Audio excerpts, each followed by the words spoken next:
Hey guys, what is up? Super K-Man Rocks here, and I am here for my LCK week number 7 overview, analysis, and of course, at the end, my updated power rankings video. Very excited to get into this, of course.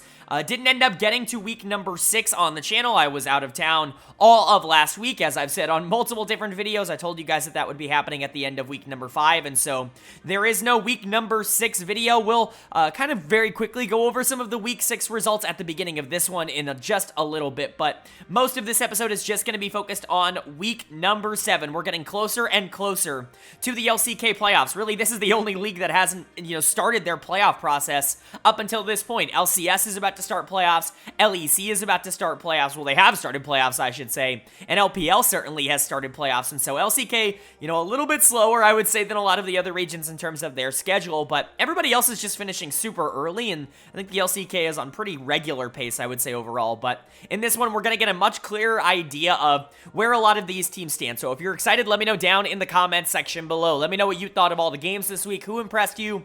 Who disappointed you? Would love to know what teams are looking good in your eyes and what teams are looking bad. Of course, if you have a different opinion from my own, go ahead and let me know down there as well. But let's go ahead and actually kick off this episode with something a little bit different, and that's going to be a little bit of a small Week 6 recap. I know I didn't cover it on the channel, but I do want to go over some of the games up on the screen. You're going to be seeing the Week 6 results, and quite frankly, there isn't a lot of surprises here. There really haven't been a lot of upsets in the LCK this split.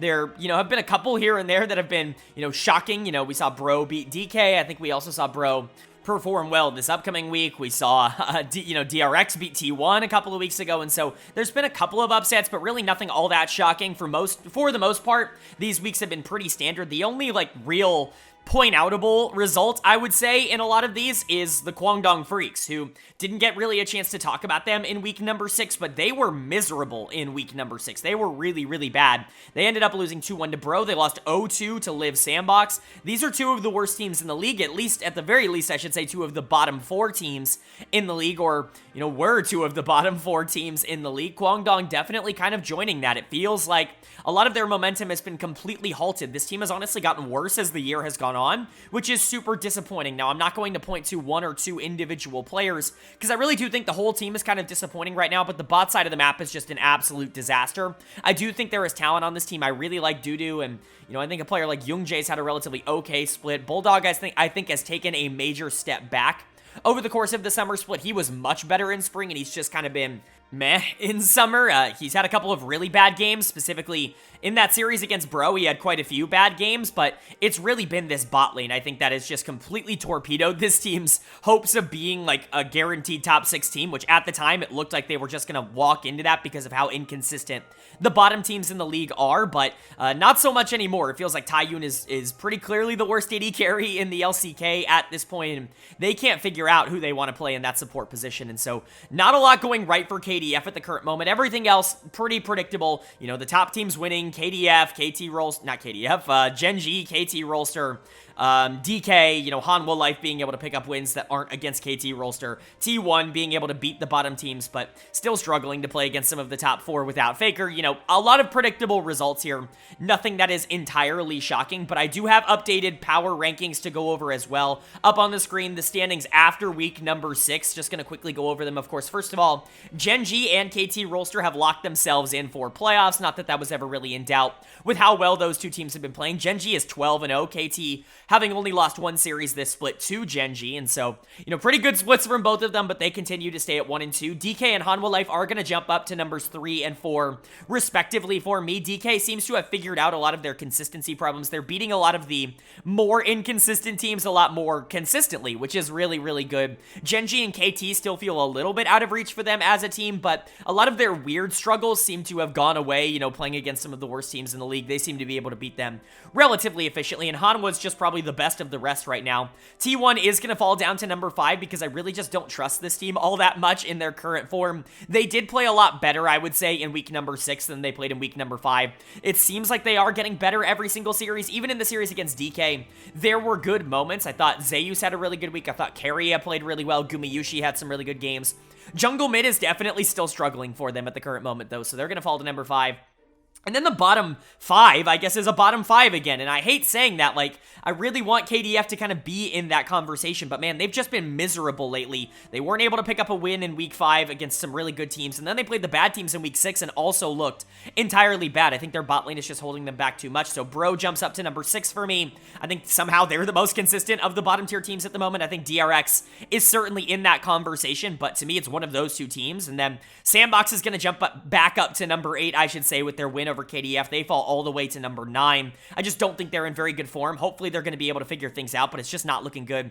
And Nongshim still is the worst team in the league. I feel like that is a pretty easy call, at least going into week number 7. And so those are my updated power rankings after the week that we ended up skipping. I know it's a little bit of a long segment at the beginning, but I did want to get that out of the way. Also, worth pointing out my player of the week and the dud of the week very quickly. Player of the week in week 6 is going to go to Delight, the support for Gen.G. Had a fantastic week. He's having a very, very good split. Gen.G in general just looks relatively unbeatable, and Delight's definitely a part of that formula. And then my dud of the week pretty easily is going to go to Din Din, the top laner for Nongshim. He's arguably been the worst player in the LCK, maybe outside of Taiyun in the summer split, and so not a very good week from him, and he continues to just kind of get gapped by every single top laner he ends up going into. Rascal was definitely in the conversation for that as well, though a pretty bad week for DRX, and Rascal was definitely a part of that. But that's the week 6 overview. It's time to actually start jumping in to week number 7. And week number 7 was definitely a good week to jump into. A lot of really interesting games, some of the more interesting ones of the split up until this point, with a lot of the, teams starting to form clusters in the middle. Getting a lot of those matchups between those clusters, I think, is a really, really good idea, and it's really fun League of Legends. So if you are new here, what we're going to be doing is going series by series, talking about the advantages and the disadvantages that each team was able to generate. At the end of each series, I will be giving out a player of the series and a dud of the series, and then at the end of the week, I will be updating my power rankings and then giving out a player of the week and a dud of the week. And so very, very excited to get into it. But without further ado, let's jump into day number 1. And we actually got to kick day 1 off with a pretty intriguing matchup. Usually the beginning of the week is a blowout. This one, a little bit of a blowout, but at the very least, interesting teams. We had Dplus KIA taking on KT Rolster, and KT was able to take the 2-0 series win. They were definitely the better team in this series, but it's arguably team number 2 versus team number 3 in the standings and in the power rankings right now. Top 2 are just so much better at the current moment. It's actually insane. KT is just playing at an otherworldly level. Their consistency has gone through the roof. They've only got that loss against Gen.G, I should say, on their resume against them at the moment, and even then, like, ever since then, they've been untouchable. Like, they've been dominating everybody that they've gone up against. It's not even been close. They've just been the better team in a lot of these series. They very well could be the number 1 team in the LCK in their current form. We're going to see that later this week, whether or not they can kind of overtake that crown, but for now, great series against DK. My player of the series is pretty easily going to go to Keen in the top lane. He's the best top laner in the LCK. I don't even think it's really all that up for debate anymore. I'm so happy to see Keen back into form. It really does feel like, 2022 was an outlier in terms of his performances. And yes, I understand that, he wasn't on the best team, and a lot of things ended up going wrong on KDF last year, but I don't think he was playing particularly well either. He was losing isolated in the 1v1s more than expected. It felt like he was mental boomed, and so to see him get back onto a winning KT roster and immediately become the best top laner in the LCK again, it's just a really, really fun and good sign for KT overall, and they really do run a lot of their team through him. The other player that they've been running a lot through over the course of the last few weeks that I haven't really gotten to talk about as much is Aiming in the bot lane. I was actually starting to talk about Aiming as kind of, I don't want to say the weak link, but kind of the player who takes the back seat on KT Rolster, so that players like BDD and Keen and Lehens can really look like superstars. Aiming was often the one that had to play more consistent things and not be as flashy, but he's been phenomenal, and he's been given a lot more resources in the last few weeks. Continued to be good here. Lehens was really good on those engagers. BDD had a really good game number 1 in particular on the Azir. Really fun stuff. Someone post the copy pasta for KT Rolster with the Renekton Azir stuff. And then Cuz was also really good. Just hyper consistent. It's almost like there's very little for me to be able to talk about in this circumstance because KT really is just that much better. They were able to dominate this series. Their macro was a lot better. Keen's mechanical prowess is actually insane. And really, at the end of the day, their team fighting is just absurd. They're right up there with Gen.G in terms of being able to team fight. And I would consider Gen.G one of the best team fighting teams in the world. If KT is going to continue to play at this level with this kind of pace, I think they really could be a world's contender, like a winning world's kind of contender. And then for DK on the other side, definitely a disappointing loss. You probably don't want to be getting absolutely blown out here, but it's against KT Rolster. Like, this is one of those games that you're kind of okay with losing because of how good KT has been in recent weeks. I guess you just wish that maybe some of the flaws that we saw in this series weren't quite as prevalent. My dud of the series is going to go to Canyon in the jungle. Didn't really get to talk about it because it happened last week, but Bible is in here for Kellen.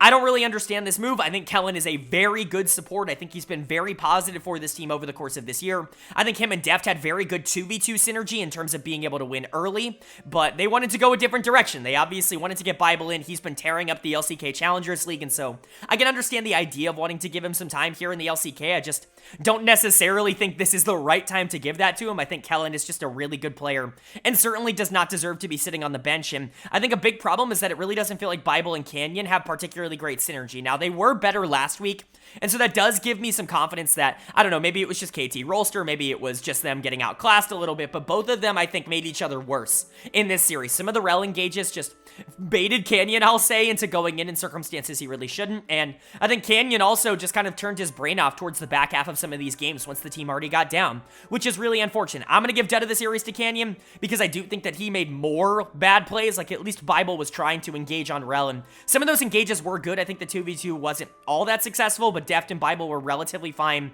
in the bot lane. It was mostly Canyon being able to lose early and not really generating any sort of pressure, especially on that Vi in game number 1, that I think put them in a really poor position. But nobody really played well from DK in this series. I think the closest you're going to get is Deft, who was trying to deal some damage in both games, and he was really awesome last week as well, but kind of outclassed by Keen. Showmaker not necessarily living up to as good of a split as he's having up until this point, and like I said, Bible and Canyon certainly not on the same page in this series. I think that there is a lot that DK still absolutely needs to work on that they very much have not fixed up until this point, and you know, you're hoping that they're going to be able to get it done, because right now, like, after the top two, it really is a complete open playing field. They're number 3 in my power rankings for a reason. Even with some of their flaws, they're still one of the higher upside, more consistent teams in the LCK at the moment. And then for KT, this team is just utterly dominant. The top 2 in the LCK feel legitimately untouchable by anybody else in the entire league right now, and KT showed why in this series. DK is a good team, and they've been in good form recently. Showmaker, Deft have been playing really, really great, and I think the team has been able to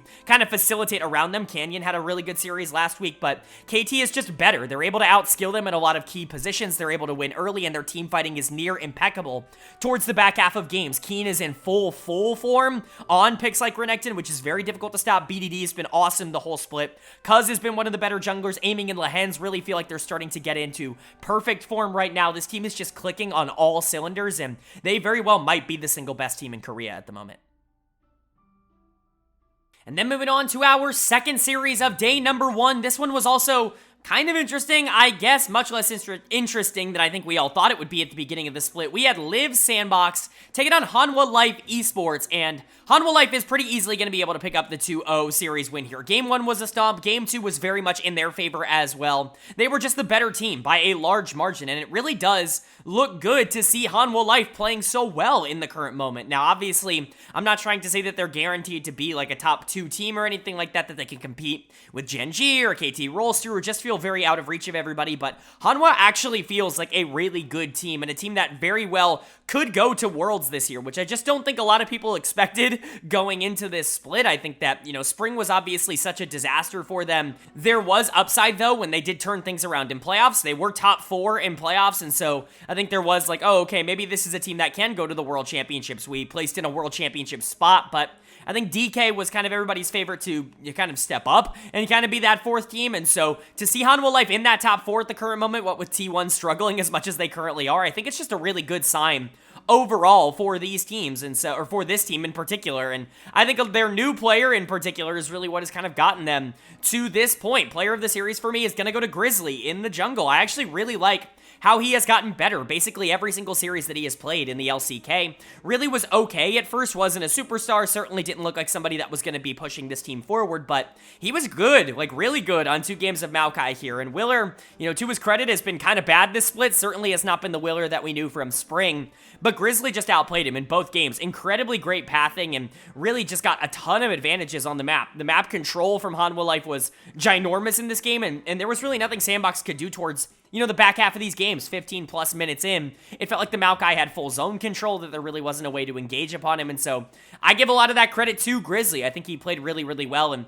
if he's going to be able to step up and actually be like a competent, you know, mid-level jungler, like he's the weakness of this team. I know some people are going to throw Liif's name around, but Liif's been relatively up and down. Don't think he's been great, but he's been really, really good for teams in the past. And so what's to say he can't get back to that level if he gets some of his confidence back, right? I think Grizzly was the biggest question mark for this team, but he's actually playing at a really high level. I think the solo laners are doing incredibly well. Zeka with a really solid series here. Didn't get the chance to pick a Kali, which I consider to be a positive for Hanwha Liif. He's been kind of just AFK running it with that champion ever since last week, and it's been a little bit annoying because I don't think Akali is very good right now. We'll get to that when we talk about closer, but I think Zeka was really good on 2 games of Azir. I think as soon as he's given the opportunity to be a solid player, he's just been a solid player for HLE all split long. I think you could argue he's been a top 3 or 4-ish mid laner in the LCK this year, and I think he's been really, really good for this team this split. I know he's not going to get a lot of the credit for what he does, but he's actually been great. Viper has been great as well. Like, I don't want to take anything away from Viper by saying that Zeka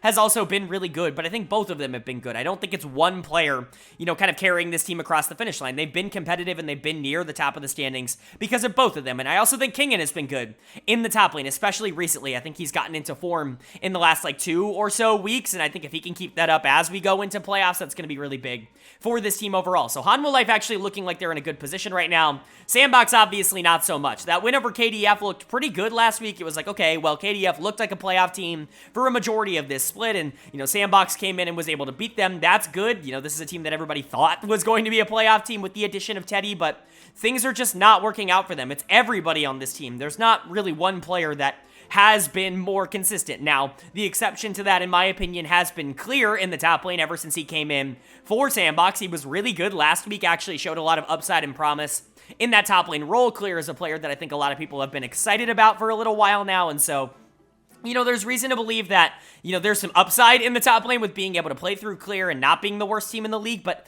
in my opinion, everybody else in this team has been pretty bad, and yes, in my opinion, that does include Teddy. I know that, you know, he's one of the players, I should say, on social media, Reddit in particular, that they will just defend until the end of the earth. Nothing will ever be his fault, and they will never complain about anything when it comes to him, but it's not like he's been very good this split. Like, I understand that, you know, Willer and Closer and Kale have been bigger problems, I would say, overall, but I don't think Teddy has done, like, anything positive for this team. He's just not lost, and that should not be the bar for SANDBOX. Like, if the bar is Teddy not losing, then, like, the rest of the players, like, meeting that bar wouldn't even get them wins, and so I don't really know what the conversation around that is. I think Teddy has been just fine at best, but the rest of the team has been bad. There really is no other way to put it. Dud of the series for me is going to go to Closer. In the mid lane, I think you could give this to Kale in the support position, who was also pretty bad on 2 engagers this game, definitely outplayed by Liif and Viper in the laning phase for the most part, but Closer's just been really, really bad this split, and I hate to say it, but, like, I kind of saw this coming. I think when the rest of the team around Closer doesn't play well, like, he is not going to be able to create pressure on his own in the mid lane, and I think that that was definitely the case, or he's certainly not going to be able to do it against the best mid laners in the world, like Zeka is, and so he's really struggled this split, and I expect that to continue so long as the rest of the team around him continues to struggle. I've never been a huge fan of Closer, and I think, you know, I'm not going to say I was right, because I do think that Closer's had some good splits in the past. It's just the performances that I think he's offering right now are probably a little bit closer to what he would do in isolation rather than what he would do when he was placed on a good team, if you will. Willer's not been very good. He's actually been one of the worst junglers in the LCK, very surprisingly. Like I said, Clear has definitely been the positive for this team, and he was okay in this series, but only so much you can do from the top side when the rest of your map is losing. And so for SANDBOX, they just look very lost right now. They're very much a bottom team in the league, but I think the bottom team in the league, like, moniker is growing by the day. There's more teams getting added to it every single week, it seems, and SANDBOX is definitely a part of it. And then for Hanwha Liif on the other side, this is a good win, but it's against a struggling SANDBOX team. You know, it's very, very good to have stuff like this, but as long as you're able to beat a lot of the bottom teams, you're probably going to be fine moving into the playoffs. If you can actually start to get a little bit better, I can see a world in which Zeka and Viper as a carry duo can contend with some of the more interesting teams in the league. I just don't necessarily think they're there at the moment. And then moving on now to day number 2, and we kick day 2 off with a battle that wasn't really prepped to right the ship for a struggling team, if you will. We had the Kwangdong Freecs taking on Gen.G. Certainly not the matchup you want to see for KDF when you are struggling the most, because your confidence is only going to get even worse when you have to go up against a Gen.G team that is just really, really good. However, this actually was a pretty close series. First game took almost 50 minutes to end up closing. Taiyun was very strong on the Aphelios, and there was quite a bit of posturing back and forth needing to be done in order for Gen.G to be able to close it out, but they were able to do it. They were in control for basically the whole game, and then in game 2, it was a little bit more, I would say, immediate in terms of the effect that ended up ending the game. A really rogue, errant Kai'Sa ultimate, which has plagued so many different AD carries across this split already. The bug bit Taiyun, and he ended up going in and dying there as well. But good series, I would say, from Gen.G. I would have liked to see them be a little bit more clinical in terms of being able to close this series out in more dominant fashion, but you know, picking up 2 wins is still pretty darn good, and moving to 26-3 in terms of game record on the season, that's pretty darn good too. Like, that is actually ridiculous. They might be on pace to break their own record for the best regular season in LCK history at the current moment. It legitimately is absolutely insane how good they have been. 13-0 start to the split in terms of series, and so great stuff from them. Player of the series for me is going to go to Delight in the support position. Like I said, he was my player of the week for week number 6. Gen.G was incredibly dominant, and Delight, I think, has really just become the best version of him that we could have ever asked for. I honestly thought he was like meh on Bro. There were so many people for so long that were like, Delight is this great player, and Bro was holding him back, and I didn't see it. I wasn't, you know, necessarily looking and seeing like, you know, this really good support that was playing with a really bad AD and just not being able to make it work, and the rest of the team losing. That bot lane was just never really in that great of a position, basically, at any point. And Hanwha, I think, is like an average player, like maybe a little below average, but not someone that's like a nightmare to play with. And so I would have expected, if Delight was the player that everybody was talking about, for them to have at least individually done a little bit better. And in his first couple of months on Gen.G, I felt vindicated. I felt like, okay, well, he's been good, but not great for this team. Playing with Pays, getting to play off of Peanut and Chovy, you know, he's never really been the star of this team. He didn't necessarily need to be, but I thought he was just good. And then Summer, like, you all were right. I'm happy to admit when I'm wrong, and I really do see it now. Like, I get the idea. The last 2 weeks in particular, he's been so much more aggressive, I would say, than what he had been basically at any point over the beginning part of the split. I always looked at this bot lane as more of a scaling bot lane. They didn't really try to dominate in the 2v2 all that much in Spring Split, and they didn't have to, and even now in this meta, they still want to go for some more hyper carries, and obviously that plays towards Pays' play style. That was actually kind of hard to say, but I think Delight has been awesome in the mid game of basically every game they played in the last month. He's just been really consistent, and he's really become one of the best supports in the LCK, which is really fun to see, and that's a hard thing to break into. There are so many good supports in the LCK at the moment, but Chovy was also fantastic in this series. Great Tristana game from him, especially towards the back half of game number 2. Really good to see that. Pays' scoreline is absolutely nuts. He had so many players on this team that were enabling him super often that I think the scoreline is maybe a little bit deceiving, but he still was fantastic, and I think he still is a lot of people's front runner for MVP right now. Peanut, Doran continuing to be really good after they were both really, really good last week as well. Gen.G's just clicking. If they go up against a team like KDF that isn't as talented as them, it's just a wrap. There's no way they're going to be able to compete. And then for KDF on the other side, there's just no way they're going to be able to compete. This team feels like they're in, you know, kind of freak out mode at the current moment. Nothing is going right for this team. It feels like they've been on a pretty consistent downward trajectory all split long, and that continues here. I still think Dudu is fantastic, and he had another really good series here for KDF, but it's gotten to the point where he is the only good player on this team. It's very much feeling like 2022 Hanwha life for me, where I'm praising Dudu every single game. I'm saying he's trying his best, and he's doing everything he can, and then the rest of the team is just not working out. It's just not been very good for them. I think they've tried some roster changes. They've subbed in a new support, Andil, you guys will tell me in the comments section. I have no idea how to pronounce that. He's not been good at all ever since he got subbed in. It makes you wonder what happened to Moham. You know, I know he wasn't perfect over the course of every split, but June came back in at the beginning of summer, and Moham actually was a big reason why this team started to go on a little bit of a surge towards the back half of spring, and so I don't really know where he is. I would have put him in for sure because he at the very least has gotten you wins in the past, but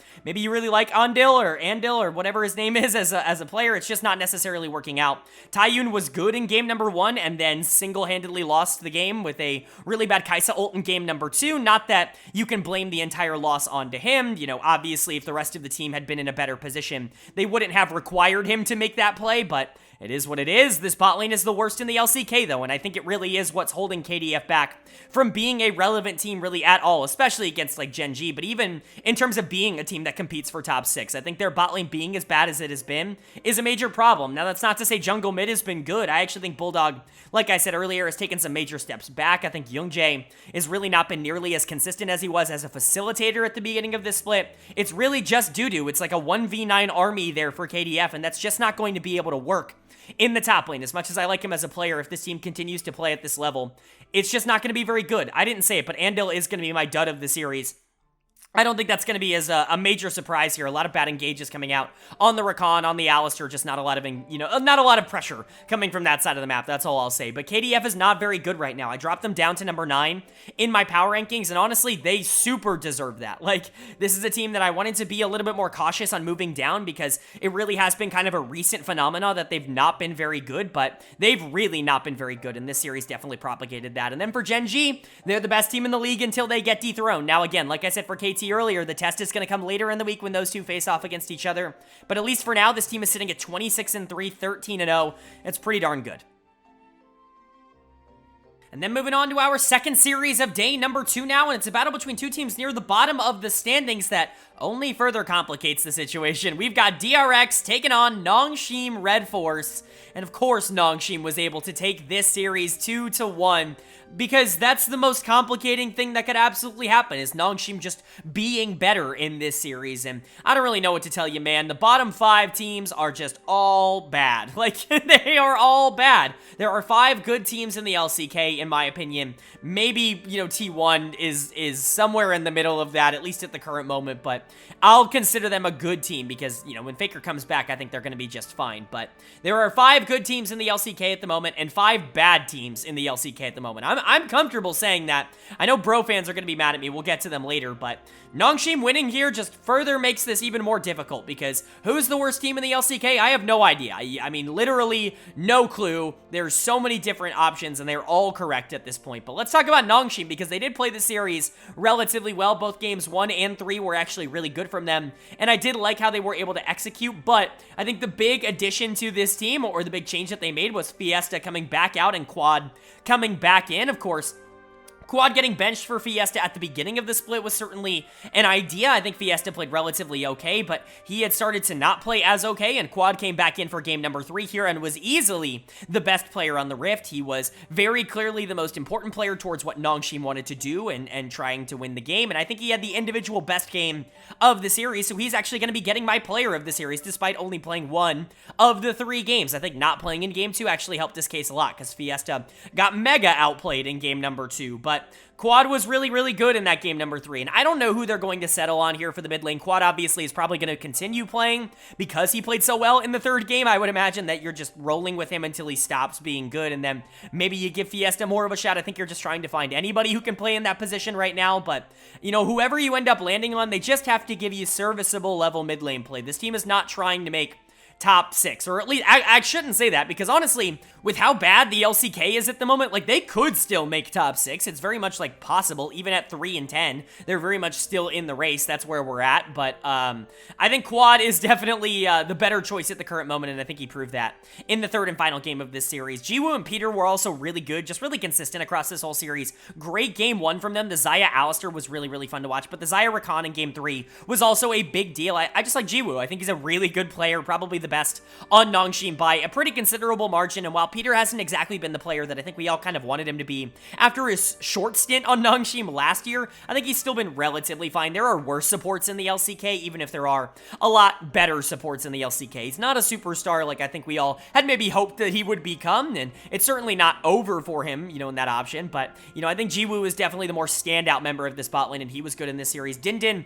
somehow survived, and this should just go to show you that Rascal is not playing well at the current moment, and I don't think Rascal played particularly well in this series, and we'll get to that. Again, he's very similar to Teddy in my mind. I don't mean to jump the gun on it a little bit here, but Rascal's very similar to Teddy in my mind, where, like, it doesn't matter how bad he plays, Reddit and social media are going to defend him until the ends of the earth. Rascal's not been good in 2023, just like I don't think Teddy's really been all that good in 2023. I think Din has been easily the worst top laner in the league, and there were moments where Din looked way better than Rascal. Now, there were moments where Rascal looked way better than Din as well, but it's worth pointing out that, to even be in that predicament where, Din, the worst top laner in the league who hasn't been able to beat anybody, is beating you, that's not a very good sign, and I think that's been more common than one might think for Rascal. He was miserable last week in week number 6 as well, and so it's definitely something worth pointing out. Like I said, I almost gave him dead of the week, but I didn't mean to jump the gun on Rascal, just something I wanted to say. Sylvie was fine. I think Krako was actually better this series, and people aren't going to say that. People are going to criticize Krako a lot, even though I really don't think he was all that bad in the series. He's back in the lineup, by the way. I know he missed week 6. He's back in the lineup now. Just a lot of weird things going on, I would say, but good win for Nongshim, bad loss for DRX.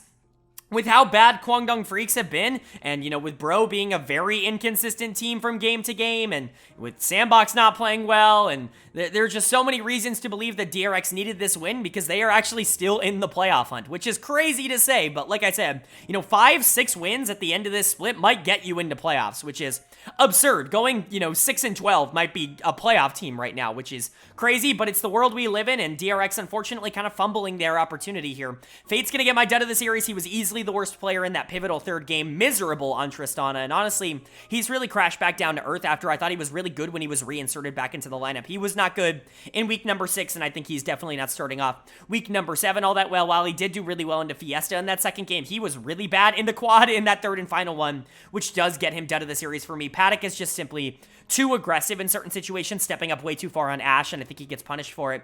Beryl tried to engage on the Rel in a couple of these games, but when Beryl doesn't play well, he really doesn't play well, and he's not been playing well all year. Like I said, Rascal wasn't very good. I actually think Krako was the best player on DRX in this series, which is not really a good sign with the kind of form that Krako is in, but he was better last week. I think he was the best player on DRX in week 6 as well, and so something to keep in mind that Krako is a good player or at least he has been a good player in the past, and just because he's really struggled on DRX doesn't mean he can't find his footing. I think he's been relatively okay on a team that is just like a disaster at the current moment, but DRX really needed this win. Like I said, they're actually still very much in the race for the playoffs, and I think this loss is going to hurt them in the long run, but nice win for Nongshim. Gonna be excited about being able to get to that third win. 6 wins, like I said, might actually get you into playoffs, and so, just needing to go like 500 towards the back half of the split isn't all that hard for Nongshim if their schedule is relatively easy, so finding out who you can play in the mid lane and hopefully your bot lane continues to step up, there is a pathway for them to be able to get in here.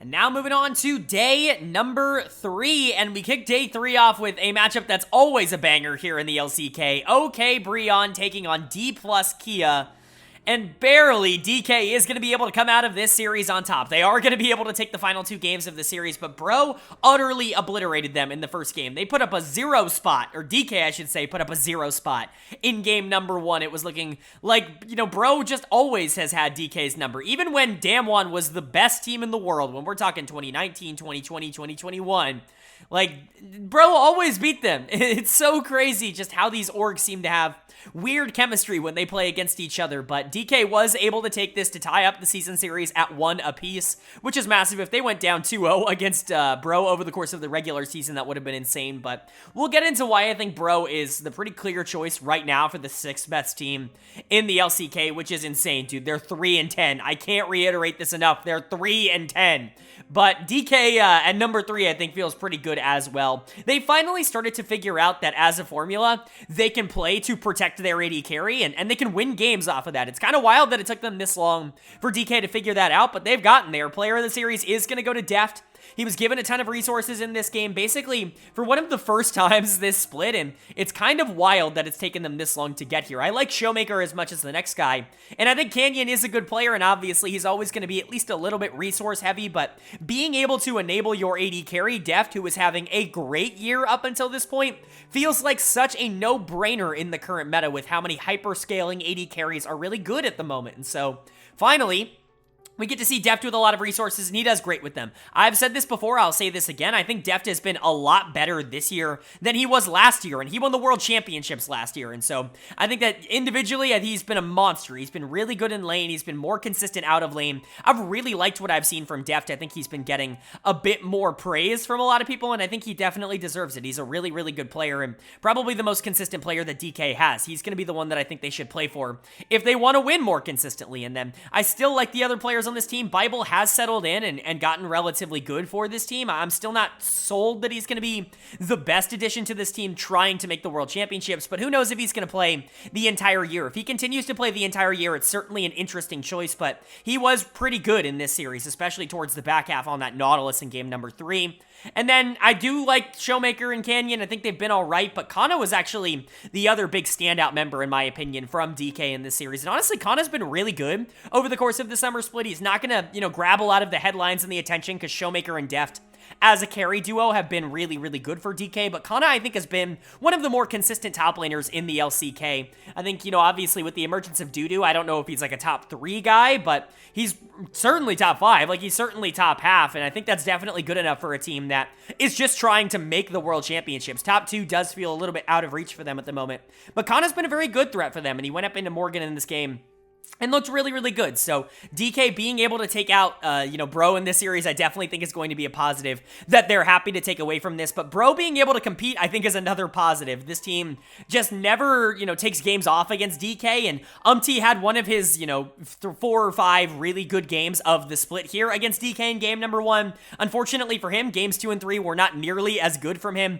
I've talked about this with He gets a lot of hype as like this underrated jungler that if you put him on a better team would just instantly be one of the top 5 junglers in the league. I just don't agree with that. I don't think that the tape ends up backing that up. He's incredibly inconsistent. That's always been the thing with is, yes, you're going to see 4 or 5 games a split where he's like awesome, where he's out jungling Canyon and he's looking really good, and his tempo's awesome, and he's affecting his lanes, and basically everything you want to see out of a jungler, right? And then you're going to see like 10 more that split that are just like really bad, like really not good games. It's just what you get with and if there were more good games, I would say in that ratio, I would be a little bit more willing, I think, to give him some more credit, but I think the ratio of good games to bad games is just a little bit less than people give him credit for. I've been seeing people say that is like a top 3 jungler in the LCK. Those people, I want what they're smoking. Like, I want to be in that kind of mentality. I don't get it. I think he's a bottom 3 jungler, at least in terms of what he offers over the course of an entire split.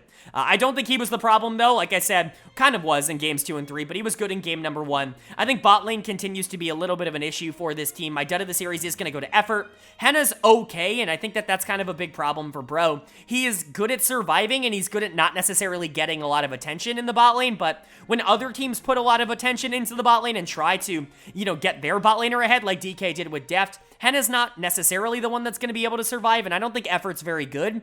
And so, when Effort has to be put on playmakers like the Rakan and the Rel, and he's kind of expected to be the main force that creates a lot of plays for this team, it's just not necessarily going to go as well as I think they may hope. So Bro's okay. I hate to say it, but they really do feel like the best of the rest right now at 3-10. Like I said before, 6 wins very likely will get you into the playoffs, and Bro might be able to achieve that. They were relatively good in week 6, even if I still don't think this team is very good overall. I think that they would be easily the weakest playoff team in basically any region up until this point, but just kind of is what it is. The bottom teams in the LCK are all bad right now, in my opinion. And then for DK on the other side, they're a good team. They might not be a great team at the moment, but I think if they continue to start playing towards Deft more, if Kana can play at a high level, and if Canyon can step it up when the games start to matter more, I could see a world in which DK does end up becoming one of the better teams in the league. I just don't think that they're there at the current moment.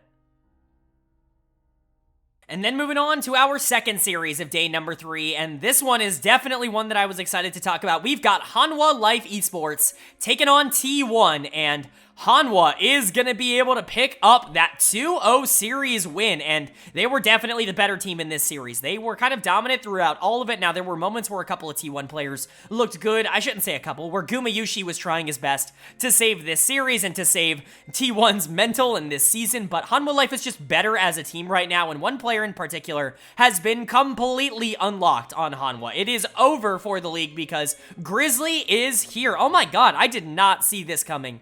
I did not think he was going to come into this team and, turn into a really, really good jungler so quickly, but he destroyed Owner in this series. I mean, pathing-wise, Grizzly was consistently ahead, always up in CS, always up in levels as well, and just had so much pressure moving around the map that his laners could play super aggressive, but, I mean, his team fighting as well has been incredibly good. Like, it's just been really shockingly good, and I did not expect this because I didn't see this in the Challengers League. I went back and watched some of his tape, and he really wasn't somebody that was like destroying the league or anything like that. He was just kind of a good player on Hanwha's Challengers League team, but he's been more than good for this team in the LCK. He's going to get another Player of the Series award here, and he's going to very quickly start to climb those rankings if he continues to play as well as he has in recent weeks. It's not easy playing Viego and Wukong into T1, but he made it look completely effortless, and if this was like a brainless choice for Player of the Series. He was so clearly the most important player for Hanwha in both of these games, and so really good stuff from him, but everybody on the team stepping up. Kingen actually having another really good series.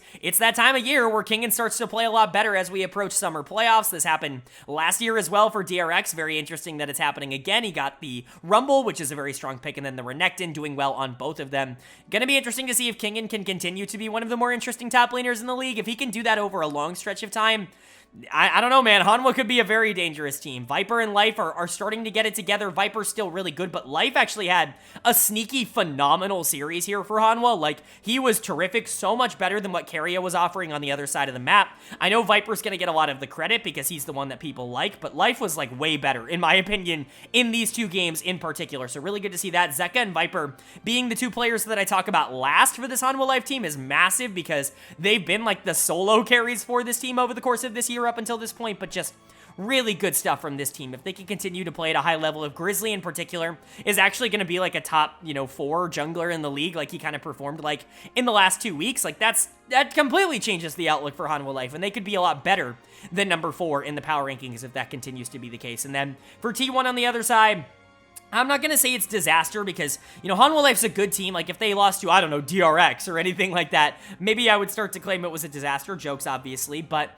T1's starting to show some problems. Nobody really played all that well in this series other than Gumayusi. Gumayusi was excellent. He deals damage so consistently. He's really good in the lane phase, and he's really good out of the lane phase as well. If he really had anybody else on the team that was stepping up and trying to play at that level, this could be a relatively good performance from T1, but no, it just didn't really feel like anybody else was all that relevant. And the biggest standout, in my opinion, from the loss of Faker has been just how bad Owner has been. He's going to get done of the series again, completely outplayed by Grizzly in this series, and I can't imagine, like I said in previous weeks, that this is Faker's fault. Like, that Faker leaving has completely caused this. It has to be a confidence thing because his individual plays have decreased a lot. I don't imagine Faker was micromanaging how he pathed or where he was trying to put his resources or any of that stuff. The things that junglers do innately, right? Like, he's just so much worse now. It's crazy. Like, I don't really know what ends up happening here. I don't know if Poby just has so much less pressure in the mid lane that he can't play the game, but Owner's been miserable without Faker in the mid lane, and that's a big problem. Zeus was much worse in this series, even though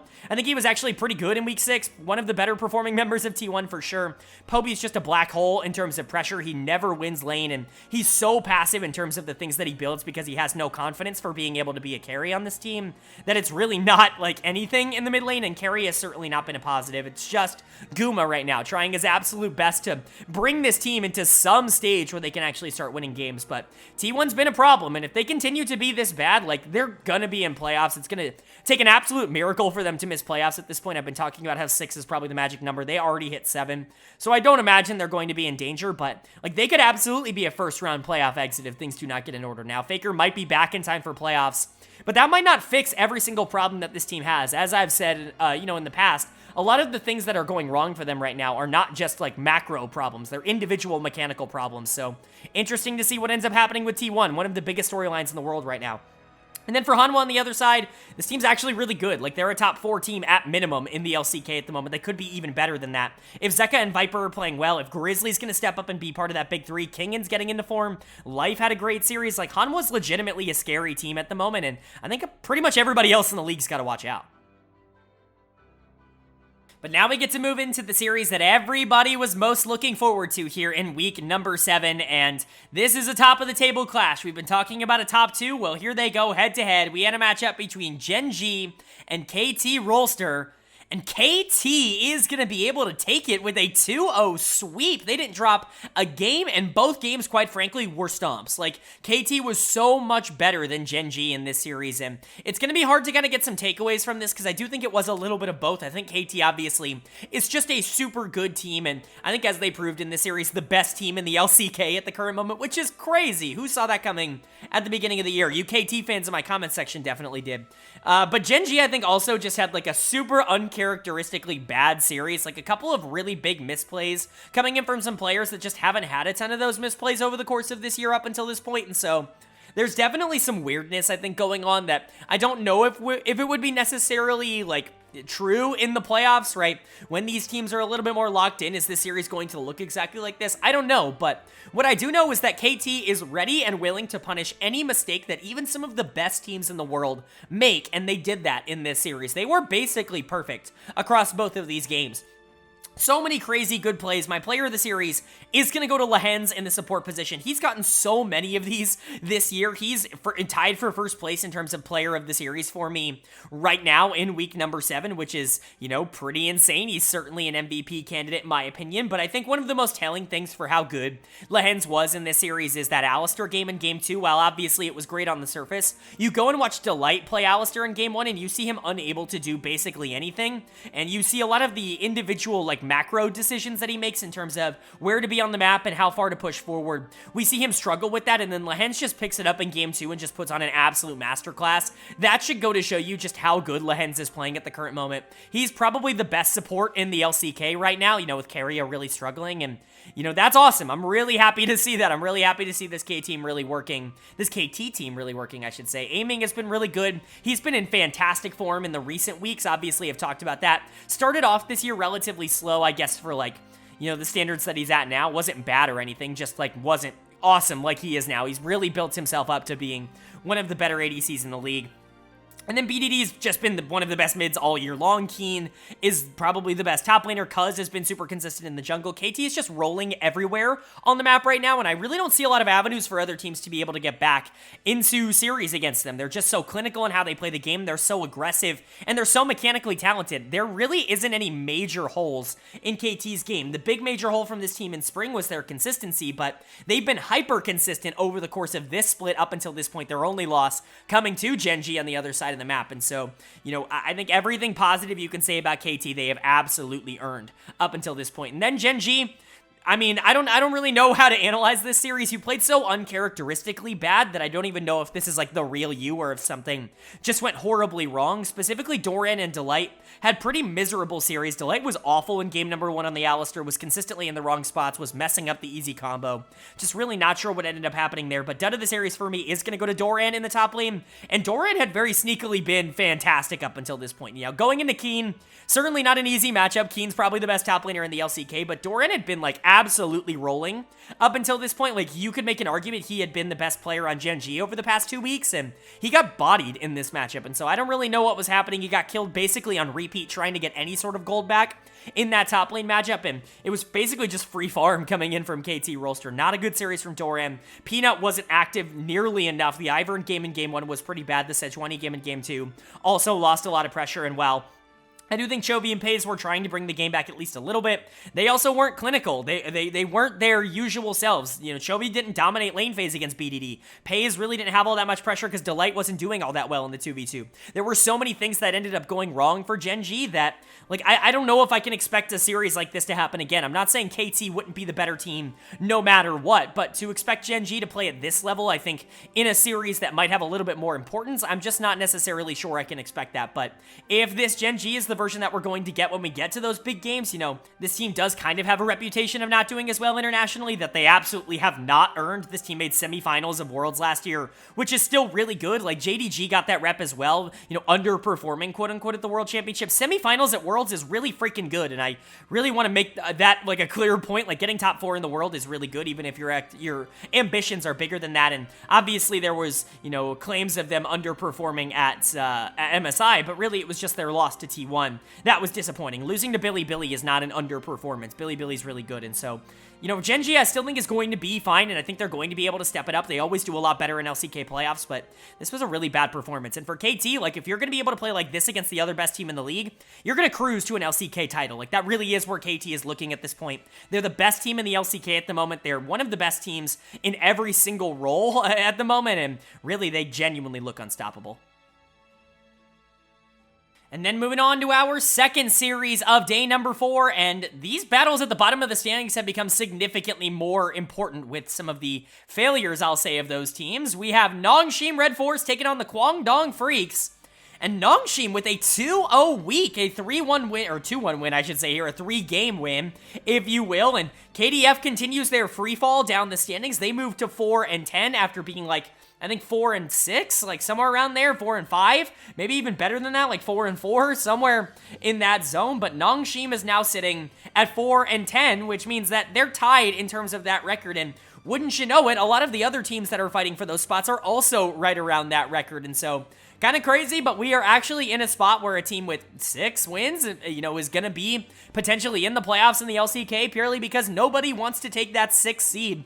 Getting the number 3 seed in the playoffs has never been more important than at the current moment because, man, I would so much rather potentially face, you know, Nongshim RedForce than like a returning Faker on T1 in the first round of the playoffs. So, you know, big win here for Nongshim, but I still don't think either of these teams are all that good. Saying that, I think Nongshim has gotten so much better this week. It's kind of crazy how much more consistent their lineup got, but maybe that's just because they're going into worse competition. Who really knows? Player of the series for me is going to go to Sylvie in the jungle. Really good performance coming out from him. This is one of his better performances in the LCK. Now, obviously, it's hard to really tell, but man, he punished mid lane over and over again. We'll get to that in a bit, but Fiesta was actually back in and played the whole series in the mid lane. Thought this would be quad. Was actually pretty confident that this was going to be quad, just based off of how the previous series ended, but they wanted to go back to Fiesta here, and it was the right choice. Fiesta was really good in this series, played off of Sylvie well, and Sylvie spent a lot of time trying to pressure out that mid lane. I thought he was really good in this series, but Din actually had a pretty good series and a decent week overall after just being miserable basically in every game up until this point this season.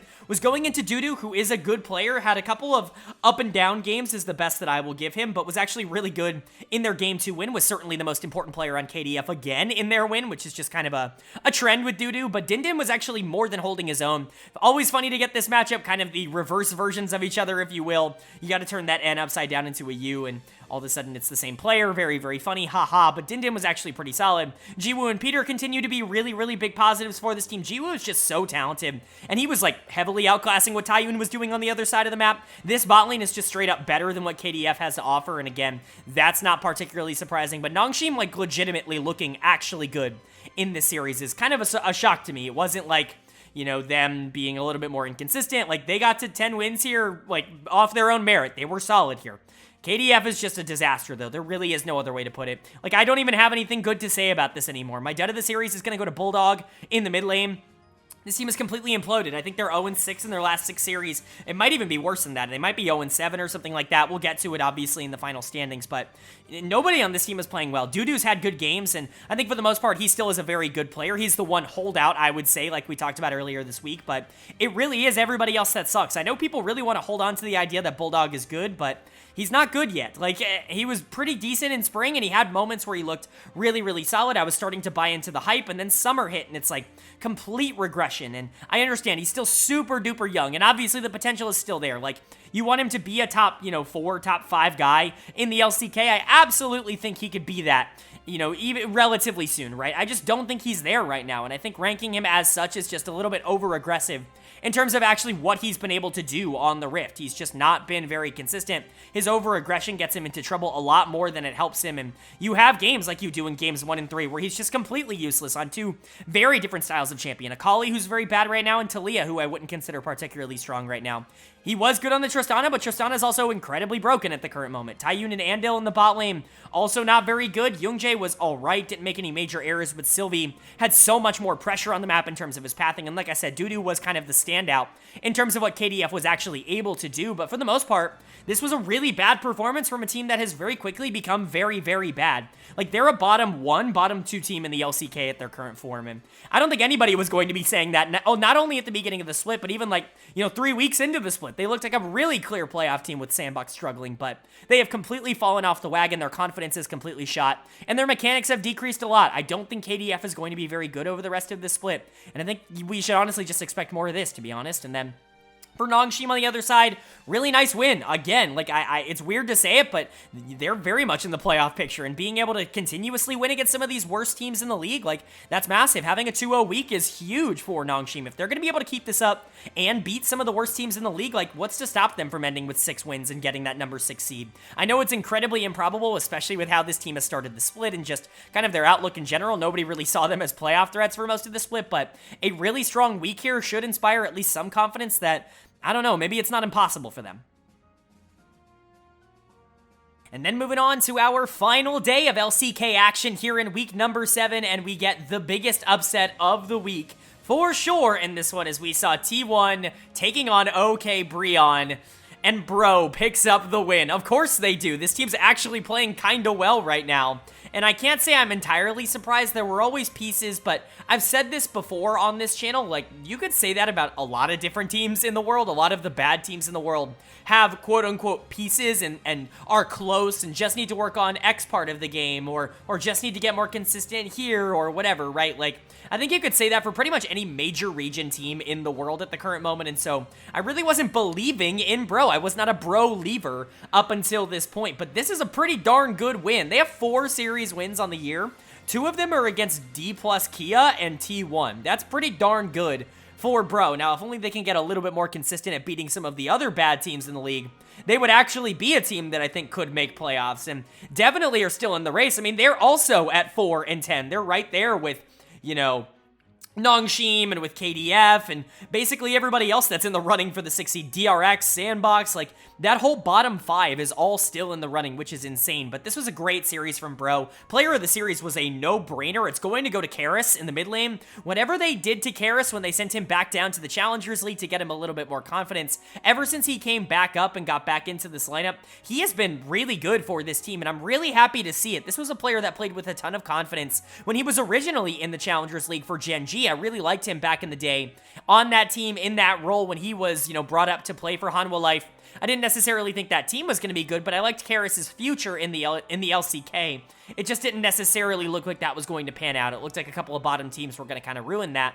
But it felt like he got his confidence back maybe playing in the Challengers League, and he came back up to Bro, and he's been really good for this team. So if he's going to be able to maintain that level of pressure and that level of success, I would say, in the LCK, that's huge for Bro's chances of being a playoff team. But the rest of the team playing well. I thought was pretty good. I think he's going to get a little bit oversold for that Skarner game in game number 1 because, you know, it was really fun to watch, but I don't necessarily think he did anything extraordinary. I thought Morgan was actually fantastic across this entire series. Morgan can be pretty hit or miss, and the misses really aren't all that bad. He doesn't necessarily have awful games, but, like, he can have some really good games. It's just not, you know, every game that he's going to be really good. This was just a good series from him. Zeus has really struggled this week, and Morgan definitely took advantage of that. Henna and Effort were more than solid. Guma and KT were actually really fine on the other side as well. We'll get to it. There really was only one side of the map that was really problematic for T1, but honestly, Bro looking really good. Like, I can't even say anything negative about this team because honestly, I was just really impressed with their ability to be able to not only win these games, but win them in the way that they did. Be able to generate early leads, play with confidence, play with aggression, and be able to just kind of outmaneuver a T1 team that currently is struggling a ton. So really good stuff over to Bro. And then for T1 on the other side of the map, disaster has struck. I mean, there is nothing else to say. This team is now officially at 500, and they're playing so much worse than that. They have gone 2-0 against Nongshim and 1-10 against every other team ever since Faker ended up stepping down with his injury, ever since Poby came into the mid lane. And I feel bad because Poby actually didn't really play all that bad in this series. He was trying to stay aggressive on that LeBlanc, and I do think he was relatively good when we're talking about the positives. Owner was really good in Game 2 on the Vi, was setting up a lot of things. Gumayushi continues to deal a lot of consistent damage and is very good in the laning phase, and I thought KT had a much better series. The problem was their losses, and most specifically, the top side of the map on their losses. Owner's going to get my dud of the series, even though he was awesome in Game 2 on the Vi, because the Sejuani game in Game 1 and the Maokai game in Game 3 were both really, really bad. I very much debated giving this one over to Zeus, but I liked his Jax game in Game 1 a little bit more than what I liked anything that Owner did at any point in their 2 losses. Owner was the worst player in both of their losses, and this has kind of been a trend for T1. Like I've already talked about, Owner's been really bad ever since Faker stepped down, and it's got to be a confidence thing. I don't exactly trust in him to be able to get it back without Faker because it really does feel entirely predictable up until this point, but hopefully I'm wrong. Owner's a really good player, and I hope that this doesn't completely derail his career, but like I said, Poby, Guma, and KT were actually relatively solid in this series. Poby got a lot of the power picks in the meta, and even if Karis was better in the mid lane, he wasn't bad, and Guma and KT are relatively efficient. Guma, in particular, has been solid for this team even when they've sucked. It's just your weakest links are going to be a problem, and Bro had significantly more pressure on the map. They were willing to make a lot more plays. This series is really where I noticed the macro difference even more. A lot of the other series that T1 have lost have not really been like bad macro. It's mostly just been poor execution on plays and bad mechanics mechanics, quite frankly, like just weird mistakes, but this is the one where I think you can most notice the macro difference. Bro played the map a lot better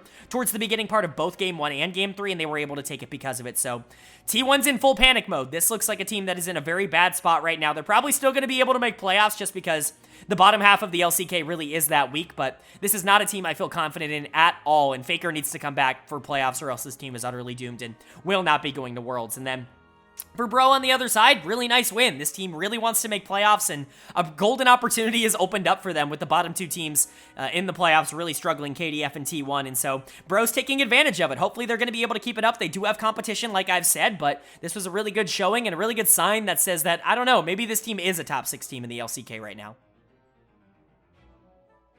And then moving on to our final series of the week here, and again, these lower tier matchups do really matter. It's a matchup between Liiv SANDBOX and DRX, and SANDBOX is going to be able to take it in 2 games. This is a really big deal for SANDBOX to be able to win this. Obviously, they've struggled mightily. They were the team that was supposed to have that number 6 seed going into the split. They lost that title. KDF picked it up. They've now fumbled the title, but SANDBOX might be putting themselves back in the race for it. Both of these teams fighting to get to that 4th series win in this series here, and SANDBOX is going to be able to get it. So now we've got, what, a 4-way tie for that position with SANDBOX, with KDF, with Bro, and with Nongshim. Almost forgot the name of the team, but, you know, SANDBOX really putting themselves in that race for 6th place. It's kind of crazy that they're all in a tie at the current moment. Obviously, you know, game score might be a little bit different, but in terms of series score, they're all sitting at 4 wins, which is absurd, but I mean, SANDBOX was much better than their opposition in this series. I think you could give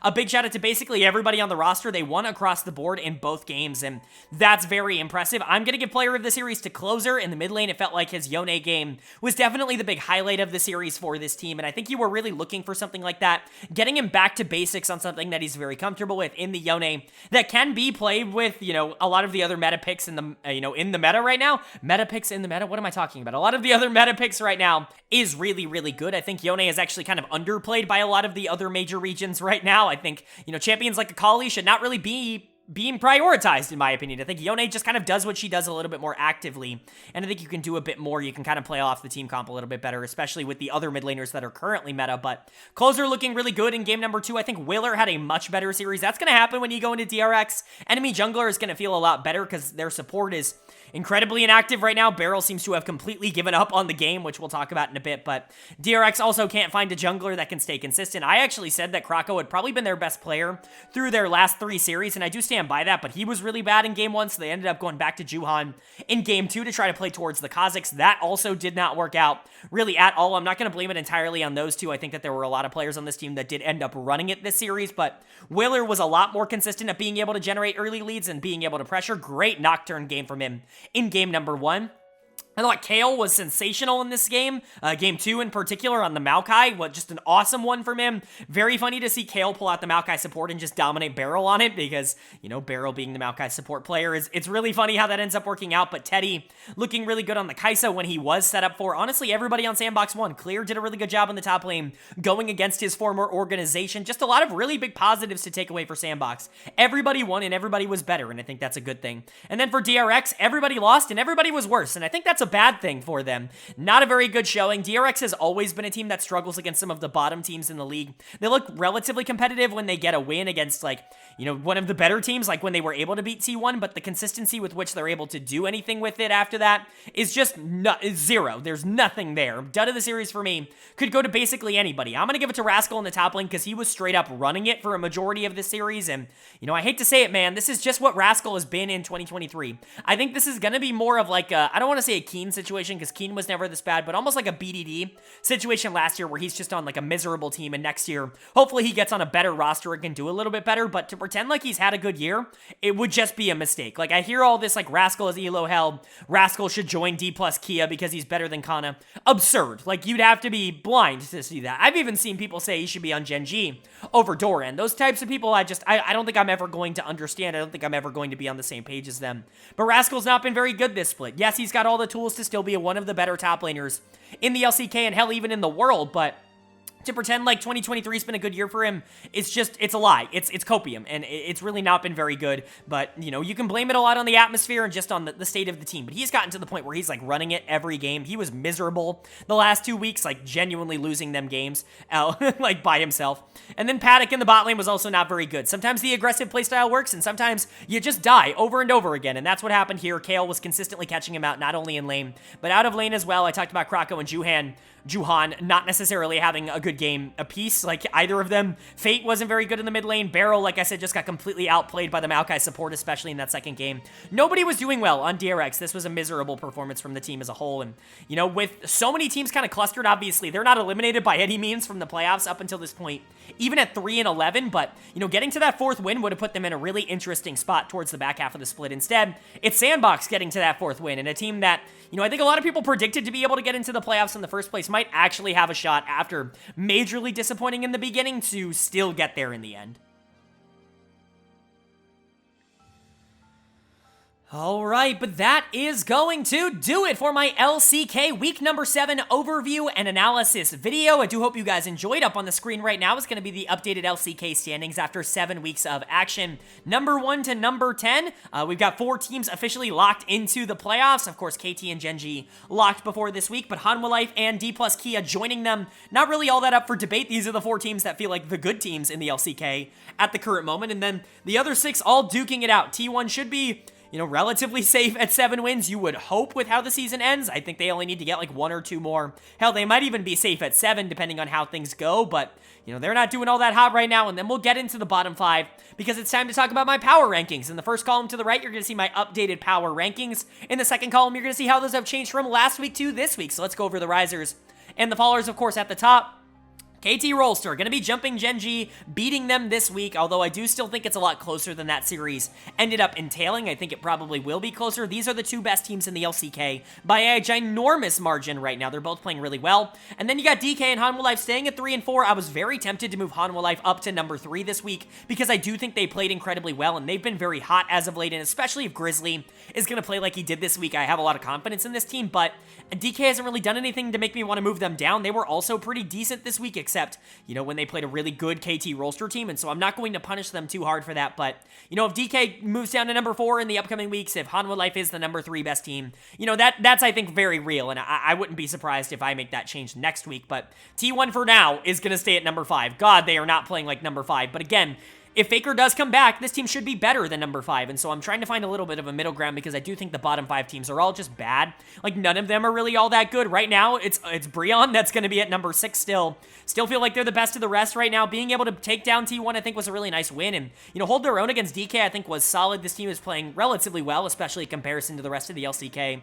I don't think they're a very good team in the long run, though. Nongshim going 2-0 this week is going to jump up to number 7. From number 10, they were the worst team in the league, and now they're not. They were the only team that ended up losing to T1 without Faker. Certainly an intriguing little storyline there, but they were actually really good against the bottom teams this week, so they're going to jump up. SANDBOX is going to stay at 8 because DRX is going to fall down to number 9. This team is just not doing well right now, and speaking of not doing well, Kwangdong is going to fall all the way down to number 10. They're the worst team in the LCK right now. There really is no debating it. They've lost to everyone. They've lost to SANDBOX. They've lost to Nongshim. They've lost to DRX. Like, they're just not able to win any games right now. I see a lot of people saying that, oh, their schedule is hard. No, it's not. Their schedule really is not all that hard. They're just losing against bad teams, and so I don't know. They look like the worst team in the LCK right now. Hopefully they can prove me wrong. I could see any of these 5 jumping up to number 6. Any of them could make the playoffs. All they have to do is get into a little bit of form and get a little bit hot towards the back half of the split. But let me know what you guys' power rankings are, how they differ from my own, because I don't expect that they're going to be the exact same, especially in the bottom 5. I would love to know down in the comment section below. But, of course, it's time to get into my player of the week and my dud of the week for week number 7. My player of the week is going to go to Grizzly, the jungler for Hanwha. This was a pretty easy choice. What a phenomenal week for Grizzly. Really impressive stuff. He has really come on for this team in the back half of the split, and if he continues to grow and get better and get more comfortable playing off the rest of these players, like, I really believe in Zeka and Viper as a duo, and Kingen is getting hot. Liiv has been playing a lot better recently. Like, this could be a dangerous team moving into the playoffs. I'm not saying that they're, like, top 2, but this could be, like, an easy Worlds team, a team that barely really has to try in the qualifier kind of thing, and so Hanwha looking scary with the emergence of Grizzly. And then dud of the week was also really easy for me. This one is going to go to Owner, the jungler for T1. How do I not give it to Owner? He was so miserable across this week, and he's been so bad ever since Faker has not been here. I'm not going to say it's entirely Faker's leaving's fault, because, again, Faker's not microing his pathing, and Faker's not microing which camps he goes to, etc., but something has happened in his brain. His confidence or something has just been completely destroyed to the point where he's been miserable ever since Faker was gone, and so not sure if he's going to be able to recover, but he's going to be my dud of the week in week number 7, and Grizzly is going to be my player of the week in week number 7, but that's going to do it. I really do hope you guys enjoyed. If you did, let me know down in the comment section below. Of course, leave a like. It really does mean a lot to me. Lets me know you guys are enjoying the content, and it helps get this video out to a lot more people. Of course, if you're new here, hit the subscribe button. We don't only post about the LCK on this channel. Playoffs are starting basically everywhere else. The LCS playoffs are starting this weekend. LEC playoffs have already kicked off, and LPL playoffs are very much in swing. So if you want coverage on all of those leagues as well as the NACL playoffs, which are in swing, check out the other videos on my channel. Hit the subscribe button and hit that bell so you can be notified when those videos go live. Of course, I'm still going to be posting about the LCK every single week, but there's a ton of variety of content on this channel. If you want an overview of all esports, this is the place for it. But with all that being said, I hope you all are having a great day. I hope you continue to have a great day, and I will see you all later.